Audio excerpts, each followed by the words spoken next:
Good evening, everyone. Thank you for joining us. Meteorologist Cutter Martin is actually in Savannah, Georgia, joining us with coverage from Tropical Storm Debby as Debby is moving in to Georgia. Cutter, give us an update. I see a lot of water behind you.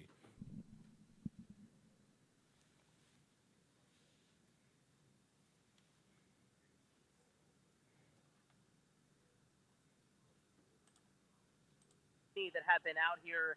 You can see flashers are on. There's one working light. I walked down there earlier and didn't see anyone in the car. Now I'm going to pan around, give you a 360. This is Haversham. Typically it's packed. I mean, it's bumper to bumper this time of a Monday evening. That's not the case tonight. Road is closed all the way from, Victory. And if you're unfamiliar with Savannah, that's about 5 or 6 blocks to my north. And another 360 here. It is closed another 5 to 6 blocks to my south. And we're not just dealing with, stalling cars. There is a lot of debris in this water. Water was moving at a quick clip earlier and probably brought along some of this debris. So we're finding, pieces of wood and stuff. And this is probably the third or fourth piece of wood that I've found, trying to keep them out of the sewers and out of the drainage systems, because unfortunately that is a big concern. This is the beginning of this. It will get much worse than even this behind me tonight into tomorrow morning, and worried, as you can see how close the water is already to homes, worried that with the forecast, a big concern. The city of Savannah, Mayor Johnson issuing a curfew tonight. You cannot be on the roads within the city limits 10 p.m. to 6 a.m. And torrential rain at times, but we've also had sprays. Unfortunately, rain, but the scary thing about tonight is we're not expecting much of a break. It will rain hard. Rainfall rates 2 to 3 inches an hour, and it will rain for quite a while. First Alert meteorologist Patrick Pete was on air tracking the storm as we were live earlier when it was pouring. And Patrick, I don't know if you saw it, but the National Weather Service office in Charleston, responsible for this city as well, issuing a very large flash flood warning and an elevated considerable level. Not quite flash flood emergency yet, but saying that life-threatening, damaging, or destructive flash flooding is likely tonight. And here comes another car behind me. Looks like they made it past the, maybe it blew down, but they blocked off earlier. Looks like they're turning, making a smart move. They're not going to continue down Haversham, but they made it past the barricade, got through a little bit of water, but they're turning around. So, Patrick, I'm going to let you get to the forecast, but again, it's nasty here, and it's going to go from disruptive and nasty to potentially dangerous tonight into tomorrow morning. Yeah, Cutter, thank you so much. Saw some of those images earlier today. The winds were whipping. I saw that in Savannah, the airport there, we clocked the wind gust at 43 miles per hour. Just to the south of Savannah, the winds were at 52. So we'll definitely get into the forecast. I'm pretty sure we'll see you some more this evening and definitely tomorrow for sure. I know that we're going to be doing, I believe, a 2-hour stream tomorrow, which you're going to be a part of, bringing folks some of what you're going to be seeing. As you mentioned, this isn't going to be a one and done. This is going to be an extended time thing. This is kind of a lull. I don't know if you can see it in the background of Cutter, but there are showers. Thank you so much, Cutter. I'm going to go ahead and let you go. I see that you looks like you're talking to someone. But actually, we got somebody here if they want to roll down your window. Hey, sorry to put you on the spot. I used to work at WTFCM with Atlanta News First. Saw you come down the street. There used to be some warnings there, but they may have been taken away. Were you expecting to see this tonight? Where are you coming from? Off of Amazon, Victor Drive. Okay, so was it better up there? Oh, yeah. Okay. Victor Drive was clear. Yeah, Haversham, I don't know if something's blocked, but it's pretty rough here. Yeah. So just a heads up, another 5 or 6 blocks it's like this, then it gets a little better, but also towards Haversham Village, it's pretty bad. Okay. Yeah. All right, stay safe. Yeah. Sorry. I would not do it. If you can, back it up, and I would just go Bull, I think is fine. So just go south on Bull. Yeah. And so that's the issue tonight, Patrick. I don't know if I still have you. Yeah. But it is a case of turn around, don't drown. People don't see the water. It's now almost dark. They don't see it until they're in it. Yeah, well, you guys be safe, get indoors, and we will see you tomorrow. Thank you so much for being out there, giving us that look at what folks are dealing with in South Georgia. And I know that it's going to be more of the same tomorrow. Definitely praying for everyone that's out there and going to be impacted. Yeah, of course. All righty, take it easy. All right, guys, Tropical Storm Debby. Those winds right now sustained at 45 miles per hour, so they've come down just a little bit more over the course of the last couple of hours. moving to the northeast at about 6 miles per hour. So this is a slow moving system. Lots of rain embedded in this. I know you couldn't see it from meteorologist Cutter Martin's shot just now, but we saw some heavier rounds of rain earlier this afternoon, and this is going to be coming in waves for them as we head through the next couple of hours. I do want to take you to our next scene, which is going to be the track of this system. Looks like I have a little bit of a frozen mouse issue here, folks. So if you bear with me just a second, I will get this up for you. So right now, Debby is moving to the northeast at 6 miles per hour. Wind sustained at 45 miles per hour. Folks that are in Douglas, Jacksonville getting the heavier downpours, but you can see that is stretching towards Charleston. The cloud deck actually extends all the way into Virginia. Give me 10 seconds and I'll get this up and going.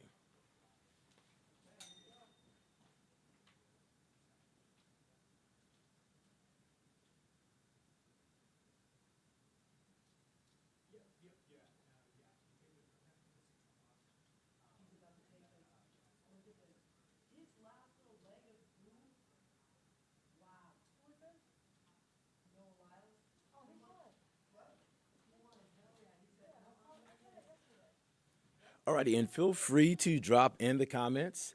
If you have any questions, we can get those questions answered for you live on air.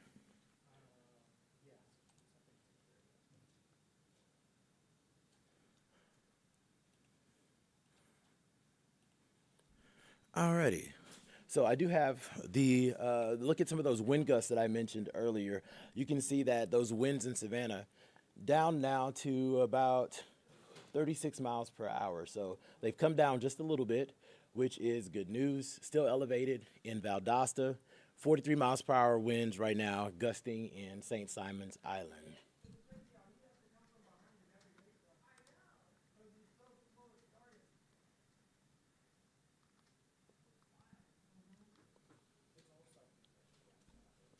Alrighty, so it looks like we have our mouse working. Here's that track for Debby, and it is going to move very slowly over the course of the next 12 to 24 hours, eventually making its way back out into the open Atlantic. And as it does, it could get a little bit more of its energy back. We're not expecting much intensification, if any at all. We're still expecting to get to about 45 miles per hour before making secondary landfall in South Carolina and then eventually making its way up the eastern seaboard. So if you have plans, maybe this weekend you're going to D.C., maybe heading to New England, you're going to want to keep an eye on this because this could bring some rain up that way. Those folks are actually getting rocked by rain already. So another system bringing another inch, 2, maybe even 3 to some locations, that could equal some flooding. So that's something you'll want to at least keep a casual eye on as we head into the weekend. We are very much concerned about flooding. This is going to be the primary focus of this. Those winds 45 miles per hour with a lot of rainfall. That also means that some trees could come down, not because the winds are just that strong, but because the grounds are going to be saturated and a gusty 30, 45 miles per hour wind could knock down some trees. So right now, the National Weather Service has about a 70% chance of flooding for the area that you see that's encompassing Savannah and Charleston, stretching into most of coastal South Carolina. That risk or that chance of flood warnings decreases as you move westward. So thankfully, the bulk of our area is not included in that, but really going to be watching some of these coastal communities. A lot of areas have already picked up roughly 4 or 5 inches of rain just over the course of the day, and we're expecting it to be another 24 hours of rain for a lot of those folks. So those rain totals will likely begin to come up. Here's a look at First Alert Radar because I know a lot of folks are curious about our local impacts, and you can see we got cloud cover from this system, and we even had a bit of an outer band of Debby move through our area earlier today. You can kind of see a little bit of moisture near Ellijay. Folks that are in Chattooga, Rome, Floyd counties, picking up on some spotty showers. That rain chance is very low this evening. It's going to be very isolated. Looks like the bulk of this moisture will stay to the south and to the east of us. We are seeing the clouds, and we are still dealing with warm conditions. But the system is bringing in an easterly breeze, and that should help drop the dew points just a little bit as we head through the overnight hours. 86 here currently in Atlanta, winds at 14 miles per hour. Expecting temperatures to gradually fall as we head through the next few hours. Good opportunity to get familiar with the First Alert Weather app, because if you're traveling, you'll get any of the alerts for wherever you are, but we also break down that hour-by-hour forecast for your neighborhood. Partly cloudy through the overnight, increasing clouds through the morning. Temperatures are going to be on the warm side through the overnight. We expect to fall to the low to mid-70s. And then as we head into the day tomorrow, we'll get more in the way of cloud cover from Debby, but you can see how that moisture really hangs to the south and east. If you're in extreme northwest Georgia, you could actually see a little bit more sunshine than the rest of us tomorrow, but I think that it's going to be a mostly cloudy day. We'll keep a 20% chance of an isolated shower here, but this doesn't look like it's going to be overwhelming for us at all. We'll see temperatures still warm through the afternoon, but it will not be as bad, because just like this evening, this afternoon, there was a bit of a breeze out there. We expect much of the same tomorrow. A north wind gusting 15, 20, maybe even 25 miles per hour at times. That's really going to help us out as we push through the afternoon. So temperatures still get into the upper 80s, and we actually have the forecast high near 90. But because that north wind is moving in, I think we'll actually be slightly less humid than we were today. It's summer, it's August, so it's still going to be humid, but it will not be as humid as it was today. And I think that will be our payoff, our trade-off from this system. On Wednesday, I do think the system pulls a little bit out to the east, and as it does, that's going to allow for more sunshine to come in, but we're still going to be dealing with the north wind. So I expect us to warm again into the upper 80s, eventually get into the 90s, but once again, those dew points are going to be mid to upper 60s for most of us, and not in the 70s like they have been, so that equals a little bit more comfortability outside in the afternoon. Another day where we're talking about a 20% chance of a spotty shower, but really staying mainly dry throughout the bulk of the day. Thursday is the day that we're going to watch for potential showers, but this isn't going to impact everybody. Based off of how the system is moving, we do think that some of our easternmost communities have a decent shot of getting in some showers late Thursday morning, early Thursday afternoon. And when I mean by far eastern folks, I'm talking about folks that are out in Oglethorpe, Madison counties, Jasper, Putnam counties, maybe Clark Oconee counties, Greene County, out that way. That's going to be the best chance of getting in on some showers. And you can kind of see how some of those outer bands start to make their way into those communities as we head into the afternoon. This is high resolution data, but it only goes out till early Thursday afternoon. But a lot of the guidance is hinting that that could be something that we have to deal with in East Georgia. Once again, it's not going to be the level, it will not be the magnitude of rain that we're talking about for coastal Georgia and South Carolina, but I also want to make sure that I give you an idea of what we're expecting close to home, and that's pretty much minimal impacts. And you can see that displayed on our forecast for rainfall over the course of the next 48 to 54 hours. And you can see that we're talking about really trace amount of rain. The high totals will be well to the south and east. Folks in Augusta will get a good soaking. Louisville, those places will get some rain that's actually measurable, that's considerable, but for us it's just really going to be hit or miss, and better chances south and east of metro Atlanta. So I do want to make sure that I give you that 7-day forecast where the weekend is in view, and these 20% rain chances that we're tracking the next couple of days is really just for that isolated rain band that could move through and bring some spotty showers like we saw today. I think we have a better opportunity to see a little bit of that on Thursday. That's why we've nudged that rain chance up to 30%, mainly for areas east of Atlanta. And then heading into the weekend, we actually trend a little bit drier. I expect us to be mostly sunny Saturday and Sunday. It does look like the guidance is trying to keep a north breeze our way, which means that we could keep those dew points in the mid to upper 60s, which isn't going to be amazing, but it's going to be not oppressive. So I think it'll make it for at least a solid weekend to get out and about, especially Sunday. Sunday's looking like the sweet spot in the weekend forecast. Temperatures only get into the upper 80s, so I think it's going to be a gorgeous day, and we'll get back to 90 on Monday.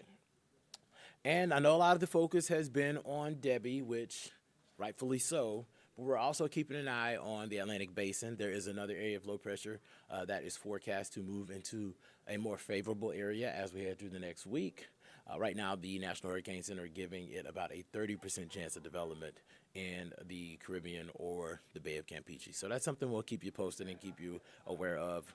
Obviously, we're also working the phones to find out what's going on down in South Georgia. What radar is estimating. Some folks have already picked up 5 inches of rain. We'll give you some updated numbers there.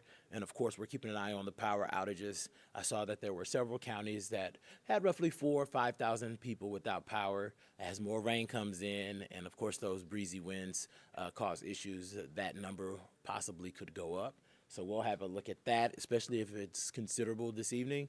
You can catch all of this information tonight on Peachtree TV at 10, and we will also have that last look for all of you late night hours at 11 on Atlanta News First. I do want to plug that I believe that we're doing a 2-hour stream tomorrow at 10 a.m. from 10 to noon. I'm pretty sure of that.